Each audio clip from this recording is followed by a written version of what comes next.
Panchayat municipals ముచ్చట ముగిసింది. ఇక గ్రేటర్ పైనే అందరి గురి.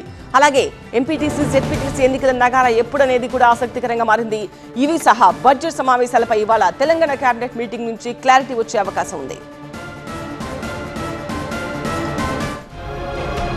సీఎం రేవంత్ రెడ్డి అధ్యక్షతన మధ్యాహ్నం 3 గంటలకు తెలంగాణ కేబినెట్ సమావేశమవుతోంది. అసెంబ్లీ బడ్జెట్ సమావేశాల నిర్వహణపై ప్రధానంగా చర్చిస్తారు. బడ్జెట్ రూపకల్పన, వివిధ రంగాలకు ప్రాధాన్యత వారీగా కేటాయింపులు, అభివృద్ధి, సంక్షేమ పథకాల అమలు, నిధుల సేకరణ వంటి అంశాలను కేబినెట్ భేటీలో సమీక్షించనున్నారు. సమగ్రంగా చర్చించి అసెంబ్లీ బడ్జెట్ సమావేశాల నిర్వహణ తేదీలను ఖరారు చేయనున్నారు. పంచాయతీ మున్సిపల్ ఎన్నికలు ముగిసిన క్రమంలో ఇక గ్రేటర్ హైదరాబాద్ ఎలక్షన్ తో పాటు ఎంపీటీసీ జెడ్పీటీసీ ఎన్నికలపై కేబినెట్ చర్చించనుంది. ములుగు జిల్లా దేవాదుల ప్రాజెక్టును పరిశీలించిన సీఎం 2 ఏళ్లలో అన్ని సాగునీటి ప్రాజెక్టులు పూర్తి చేస్తామని క్లారిటీ ఇచ్చారు. ప్రజాధనంతో కట్టిన మేడిగడ్డ, అన్నారం, సుందిళ్ల ప్రాజెక్టులను గాలికి వదిలేసే ప్రసక్తి లేదని స్పష్టం చేశారు.